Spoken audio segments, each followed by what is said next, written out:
friends, your family. Thank you.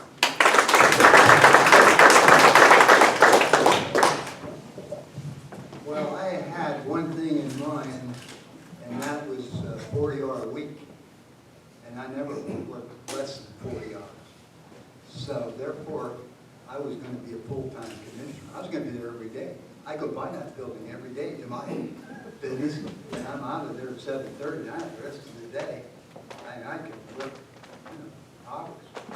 And working on the budget, I did a lot of that.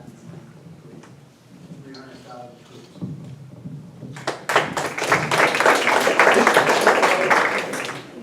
Well, if I elected, I would plan on being a full-time commissioner, and I would look at each salary that was cut. I think we do want to encourage good people to step forward, but I think that something like a commissioner, it's a public service.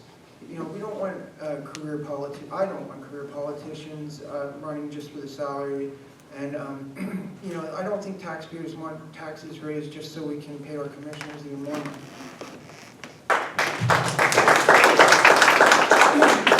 Well, the reason to pay anything more is to try to attract more qualified people, and they cut the pay in half. And look at all the qualified people that now want the job. And maybe they should cut it in half again. I wouldn't vote to raise it. I wouldn't vote to cut it in half again. It should stay there, but I hope that people understand that until the prison is open, we'll be busy and earning every penny.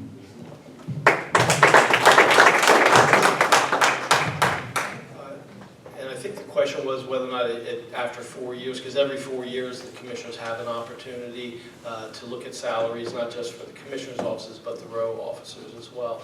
And what I would tell you is that I think that myself and I would ask the other commissioners, if I'm on that board, to take a look at what the salaries are, what the demands of the positions were. Everybody who ends up getting through in this race will have an opportunity to see the hours involved, the commitment involved, and to know, have some idea of what a salary might be that would attract people to the position and make sure that you get people that are willing to make that time commitment. Because I am here to tell you, it's not a full-time job, it's not a part-time job, it's an all-the-time job. Because when you're, you see people on the weekends, you see people, I get phone calls late at night. It's part of your life, and you can just ask my 9-year-old who refuses to go to the grocery store with me anymore because what should take 10 minutes takes an hour and a half. Because people want to talk to you, they want to talk to you about their issues and have you address them.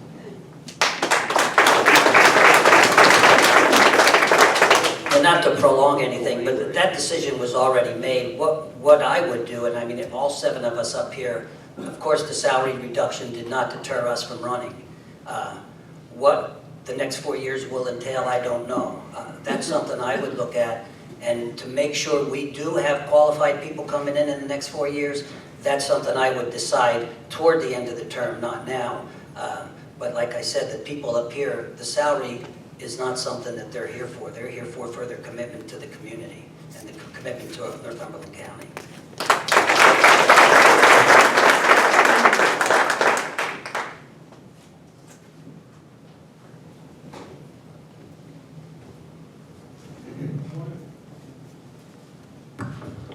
One of the issues that came up over the last couple of years was with the 911 dispatching, particularly as it relates to the northern end of the county, which is handled by Union County. And I know there was some feelings among some of the responders from the northern end that as all this was going on, several of the commissioners who were in office did not even consult them or take an interest in finding out exactly how things worked for them in the northern end. The question to each of you is kind of twofold. First of all, what are your long-range vision and plans for 911, and would you take the time to consult with the responders themselves, particularly in the northern end, to know specifically how the dispatching works in that end of the county?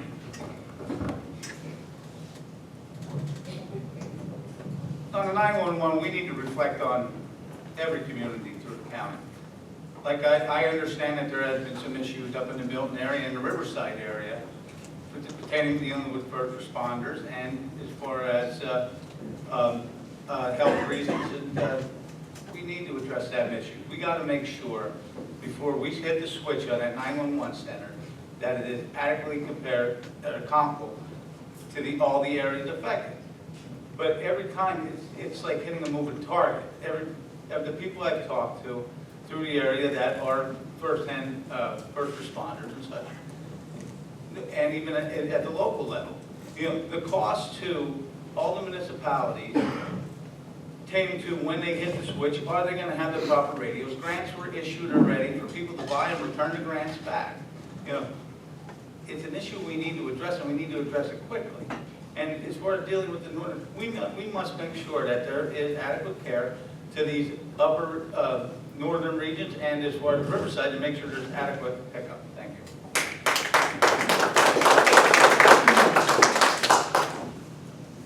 Well, I don't know a whole lot about the 911. I know that if you have a cell phone and you're in a certain area, you can't get any in or out. So I don't know if 911 could be this accurate, or if it would really help. That's something you're going to have to work on if you want to have it as a full area.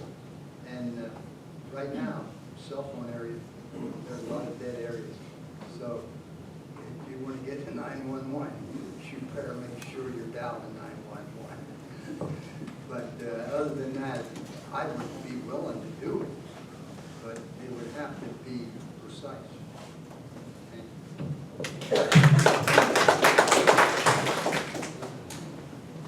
Of course, I would, when considering something like that, I would work with the people that are involved in the 911 center. But something like the 911 center, it might make sense to regionalize it. We've got to look at the economics of it. But it's important to remember when you regionalize something that the county loses its complete oversight over a program, and therefore it loses its full accountability to the people of this county. So if it's economically feasible to do it within this county, I'd like to see it done that way. If we save money by regionalizing it in the northern part of the county or any other part, then I think we should take a look at that as well. Arthur Deming is known as a quality and efficiency expert. He's done some of the initial statistics that are the foundation of efficient engineering, and he had offered his expertise to American auto manufacturers and Japanese manufacturers, and the American manufacturers said, oh, we're selling enough cars. We don't really need to listen to you. And he took a lot of planes trip to Japan and cored the whole Japanese engineering principles, feedback from the floor. And without that, you have nothing. It's very foolish not to listen and get feedback from the people who are actually doing the jobs. It's like a no-brainer.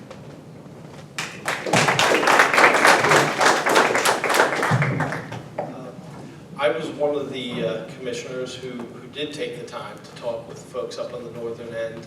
Very early on, I had many conversations with both the elected officials up there, but also the members of the Warrior Run Fire Department. In fact, I spent probably about 3 or 4 hours in an SUV with Mike Burrows, the head of the Warrior Run Fire Department, traveling all around the northern end into the 3 counties, and to get a full sense and appreciation of the issue they were dealing with and why it makes so much sense to have that area dispatched where it was out of Union County. But even beyond that, it made financial sense for Union County to continue to dispatch, and that was something that just was disregarded. Again, it's a common theme here that we've seen, is that someone decides they want to do something and there's just no changing from that position. It doesn't matter if it's not the best idea, it doesn't matter if it's going to be the solution that works the best. There's no deviation from it, and that's what needs to end. I basically bartered the agreement back in 2012 that we ultimately ended up adopting with Union County and wrote it out on a napkin over lunch with the Union County Commissioners, and that's what we ultimately ended up doing.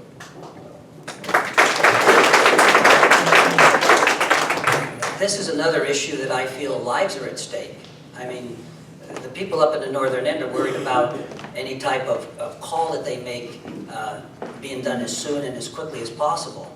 Now, I'm not an expert on 911. That's why you need to call in people. You know, a lot of times you don't know enough about some certain subject. You need to call the people in that are doing that. You would call in the people in the ambulance, call the people in the 911 center and talk to them. Find out what's the best way to do it. I know we already talked to some Union County commissioners. If it's the fastest, safest way to get people service in the 911 area, and we need to join with another county to do that, I think we need to do that. Of course, we have to look at cost, but I still say when you're looking at people's lives, you know, sometimes cost isn't the most important thing.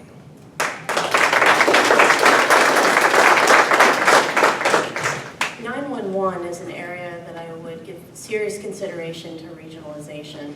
I also took the time to go up and speak to the Union County Commissioners and first responders, and I learned a great deal from that. And here's what I learned. I want to share it with you. 911 at best is an unfunded mandate, and there have been some tragedies in Northumberland County, and Northumberland County has been subject to a lawsuit because of the very serious tragedy. It's a department that will continue to have costs. About every 4 to 5 years, millions of dollars that will be unfunded by the state or federal government that we must continue to pay to keep these systems upgraded and working effectively and efficiently. So if you have a county like Union County, who started about 6 years ago planning for this inevitability, and they're up and running, and their signal is strong enough to cover some of the northern parts, and the fee that they would like us to pay to cover our citizens safely and effectively is within our budget, that's the thing to do, because now you've cut your millions of dollars unfunded mandate every 5 years, and now your citizens are safe. And so this is something that I would very seriously consider regionalization. To that end, you would have to have authority. You would have to create a sub-board where you have decision-making power and job creation power.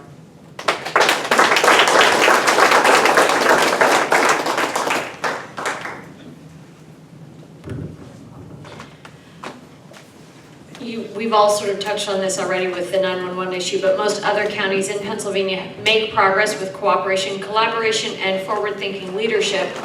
Name a couple of specific actions you would take to return smart government to Northumberland County.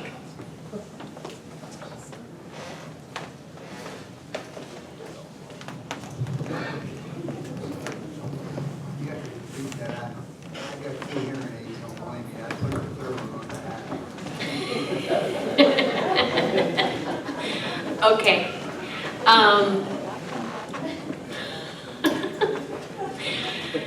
Name a couple of specific actions you would take to return smart government to Northumberland County. Smart government. Well, if I was even looking at the prison, I put a revolving door on the back, because if I'm going to get rid of 6,000 prisoners this week. Now I know they got rid of everybody now. They're going to try and do it. We don't have enough teenagers yet. But to be honest with you, I don't even know how big a prison we have to even get involved in this county as a big expense. And I don't know how far we're in debt to start. But $40 to $50 million, a lot of people.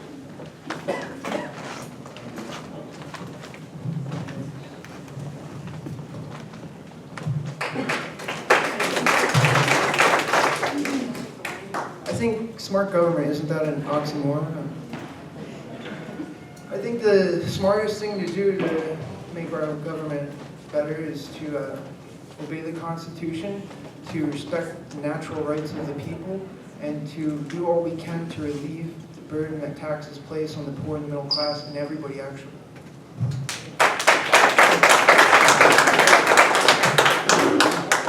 Yeah, it is a tough question to increase the smartness of government. I think the best way to do that would be to go back to the principles that made the government, or the country great in the first place. I could go on, and I have a minute. You know, we were founded on the consent of the governed, and, you know, you see me handing out jury notification information here. Smart government, just take the example last week. We're here listening to the DA candidates. We have government from on high telling us that if we have somebody here who has a medical necessity, I think it was probably defense or claim, the mysteries were in the question from last week, would the DAs prosecute that? And, you know, they actually said that they would give them a softer plea. Why would we pay for that? Where's the victim? You know, I think smarter government and keeping people out of prison needlessly would start with coming back to the original principles that we can push back on some of that overreach. Why would we pay to lock somebody up who's just trying to medicate their child from seizures? And Constable Quill here, you know, he can tell you if we have time about sheriff interposition and constable interposition in pushing back. So I think that would be, it's huge. It's a subject nobody knows about, and you'll know about it if we're like.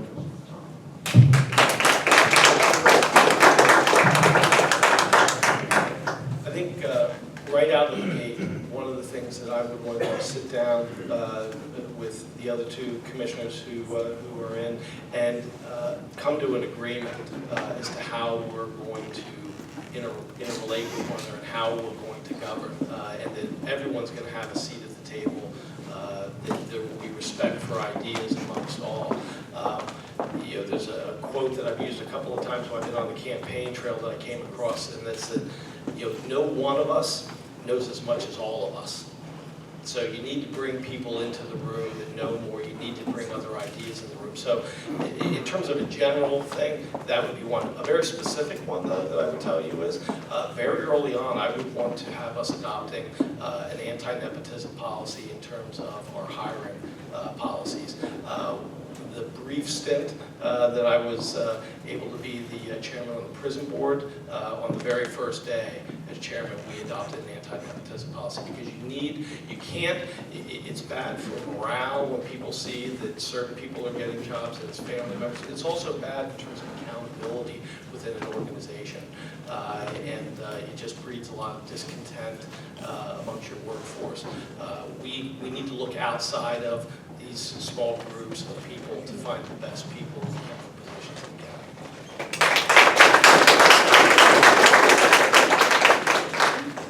Well, smart government, I don't know if that's what we need. What we need is 3 commissioners who can sit down and work together, who respect each other, who can give ideas, and if they have to compromise, if someone else has a better idea. That's basically what we need. And as all of you would know, Rick and myself have joined together, not because of a political alliance, but because I have got to know Rick over the past 4 years. And I felt we had the same kind of principles. I felt we had the same kind of values. I felt we could disagree on things, but still come up with a solution in a respectful way. And I hope whoever the 3 commissioners are in January, that's what we have. I don't know if that's smart government, but that's the kind of government we need here in Northumberland County. People that can work together, come up with a solution, call people in when they need advice or expert opinions, and then come up with the best answer that we need for the citizens of Northumberland County. Yeah.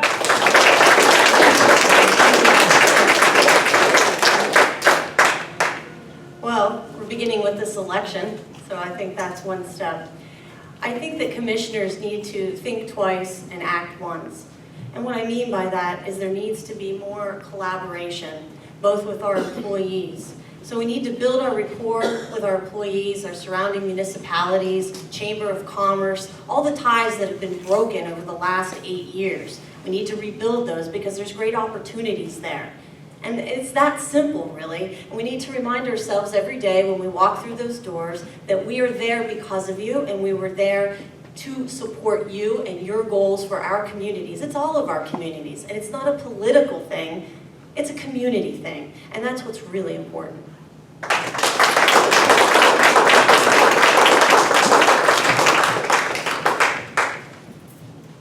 Smart government. Still looking. We need to do a proactive approach. We really do. Like you said, services are doubled among everywhere. You know, we need to look into the whole focus of things and see on the accountability part of it that how can we cut a little bit of cost so we can offer it in other areas. You know, being a self-sustaining government body, it works. It's worked. I've experienced it. You know, as far as smart government, just at the municipal level, we couldn't afford to do streets. So what do? We couldn't pay nobody to do it, so we started doing it. We paid the people anyway that was part of our municipality. You know, we can move that on even further in the government. We wound up having double the effect for the single job. So, and you gotta start thinking out of the box with it. And I'm very good at as far as thinking out of the box. You know, if it wasn't thought of, if it was already thought of, it would be done. Thank you.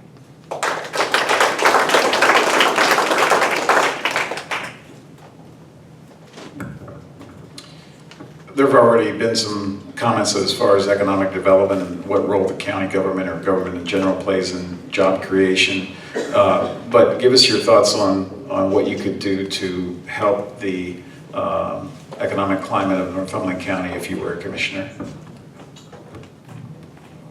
I think the best thing government can do to encourage jobs and job creation is to just get out of the way and get out of people's lives and to lower taxes. This will relieve a burden on businesses and encourage new businesses to be created. But as John had said earlier, you know, government is not very good at jobs being created. So but yeah, I don't think government is going to be able to fix our economy. I think that has to come from the private sector. That's a really good question for a libertarian, because usually we're accused of saying that the economy should be a complete free-for-all and that the government doesn't play a role. And it's actually that the government fails at the roles that it should be working on. So government's off doing ridiculous things that it's even worse at, like trying to bring peace in the Middle East. Something that I think government could get involved with, which would be huge.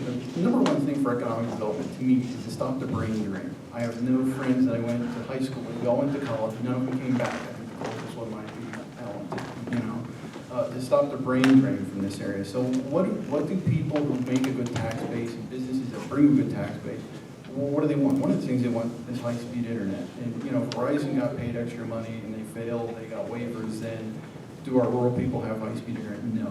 There's a technology out now, wireless mesh network. If you would hire an advisor, they're going to tell you you're going to want a trunk and branch system. Forget that. That's just because they know how to put a paywall for that. You want a wireless mesh, and if there's enough people involved, you get the ham clubs involved, and let the county facilitate like fiber nodes. And I can't really get into how all that works, but really, that's like 21st century stuff, and we can look into it. But there has to be some governmental body to help organize that, because you have to agree on internet protocols, what's going to be used. And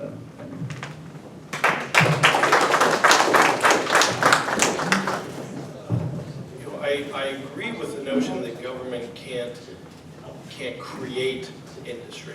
However, we can facilitate the creation of it by decisions that we make and things that we get involved in.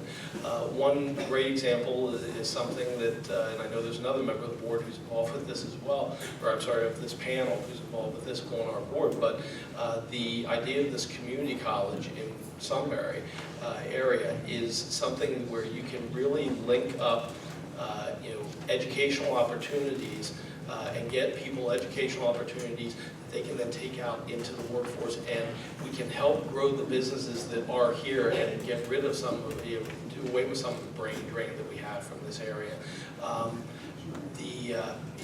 And work with those industries to create or to train people who can go into them who are local, who will then be earning a good wage, a family sustaining wage. Ultimately as well, I think that we need to deal with the blight situation in Northumberland County. There's different ways of doing that. Some of them are being implemented now, but I would also think that we could incorporate a more robust work release program into that. Other counties are doing it to help with the blight situation and taking care of that.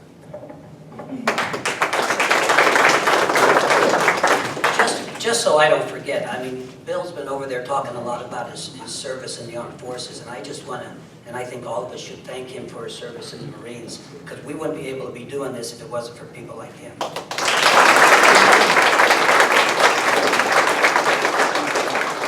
Now, how do we get industry here? Well, one of the things I learned over 36 years of coaching is when somebody wanted one of my players, Penn State, Notre Dame, anyone like that, they would come to me and they would tell me why that player should go to their school. They would give me all the positives about their school, all the things that this kid could achieve by going to that school. I think that's what we need to do.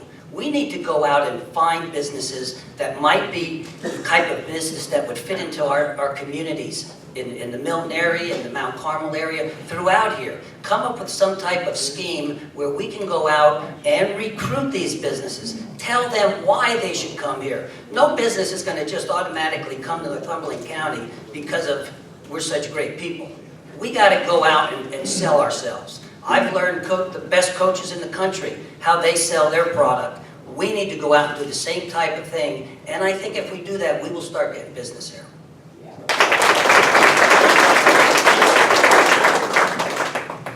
I do believe that government plays a very important role. You know, our communities are like canvases, and we need to make that canvas attractive to the person so that they can see their vision for their business in Northumberland County. I've sat on many boards when I was chief clerk in Northumberland County, and sometimes it was just as simple as matching up the want with what we've got. Whether it's a warehouse, how many square feet, how do we get there? Can you roll on, roll off material? They just need somebody to take them out, tour Northumberland County, show our warehouses, show how good of a workforce that we have, and be proactive. Along with that, government plays a very, very important role in finding the grants to put the lighting, to make sure there's sewage, drainage, everything that you need for that canvas so that it makes it more attractive to industry to come here. But our number one thing is the government has to be stable. When companies look to come to Northumberland County and they're on the computer, they can't see the press, but the front page of constant turmoil. They want to see stability. They want to see tax incentives. They want to see a workforce. So we need to be more proactive. You said that, but apparently at the Chicopee School Board meeting, they did pass a teacher's contract, so.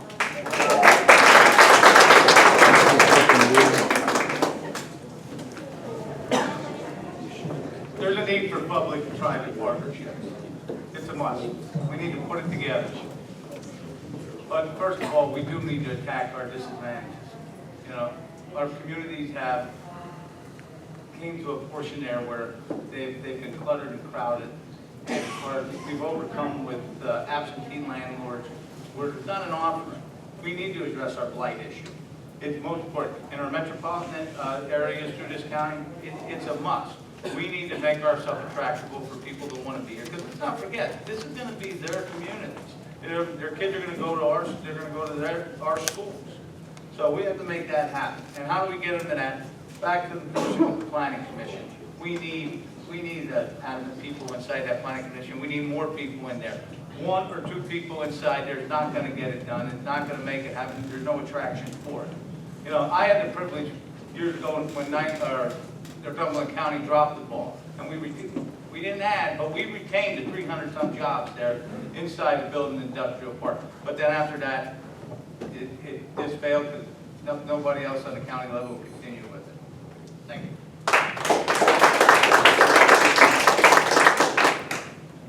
Well, I found out that it didn't take long to find that out. You got to sell your product, and if you got a good product, you can sell it. But that is why I like the idea of 22 acres and industrial park. You can go on the road and say, look, boys, we got a place, here's the water, we put a boat in span, you got it. It's all here for you. And they might need help with financing a lot of people, but there's a lot of ways you can go about that. You can get government savings. Really, you need a place for them to go, and you got to go out and see them, because they're very, very seldom unto you. It's just like looking for a job. If you want a job, you better go out yourself and look for it. They aren't going to come to you, and that's just how this works.